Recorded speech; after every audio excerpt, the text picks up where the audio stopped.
દિયોદરમાં SSC અને HSC board પરીક્ષાનો પ્રારંભ, વિદ્યાર્થીઓને શુભેચ્છાઓનો વરસાદ। આજથી સમગ્ર રાજ્યમાં ધોરણ 10 અને ધોરણ 12ની બોર્ડની પરીક્ષાઓનો શુભારંભ થયો છે। ત્યારે દિયોદર શહેરની વિવિધ શાળાઓના વિદ્યાર્થીઓમાં ઉત્સાહ સાથે પરીક્ષા આપવા માટેનો માહોલ જોવા મળ્યો હતો। આ અવસરે ભારત વિકાસ પરિષદ, લાયન્સ ક્લબ દિયોદર તેમજ જગદંબા માનવ સેવા ટ્રસ્ટ દ્વારા પરીક્ષા પૂર્વે વિદ્યાર્થીઓને હાર્દિક શુભેચ્છાઓ પાઠવવામાં આવી હતી અને તેમની ઉજ્જવળ કારકિર્દી માટે શુભકામનાઓ વ્યક્ત કરવામાં આવી હતી। તેમણે વિદ્યાર્થીઓને આત્મવિશ્વાસ સાથે નીડર બની અને શાંતિપૂર્ણ માહોલમાં પરીક્ષા આપવા અનુરોધ કર્યો હતો। સાથે જ માતા પિતા અને શિક્ષકોના માર્ગદર્શનનું પણ મહત્વ સમજાવવામાં આવ્યું હતું। દિયોદરની આદર્શ સ્કૂલ ખાતે વિદ્યાર્થીઓ સમયસર પહોંચી પરીક્ષામાં હાજર રહ્યા હતા।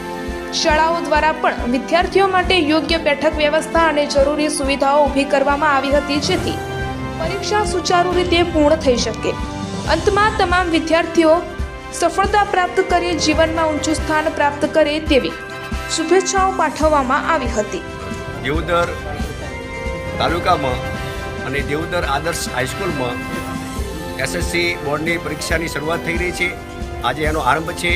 તેના અનુસંધાને લાયન્સ ક્લબ દિયોદર પરિવાર, ભારત વિકાસ દિયોદર પરિષદ તેમજ અનાથ આશ્રમ તેમજ માનવતા ગ્રુપ તમામ સંસ્થાઓ સાથે આજે અમે આદર્શ હાઈસ્કૂલમાં ઉપસ્થિત રહી અને 10મા ધોરણની જે પરીક્ષાઓ આપે છે વિદ્યાર્થીઓને એમને શુભેચ્છા આપવા માટે આવ્યા છીએ કે તણાવ મુક્ત પરીક્ષા આપો।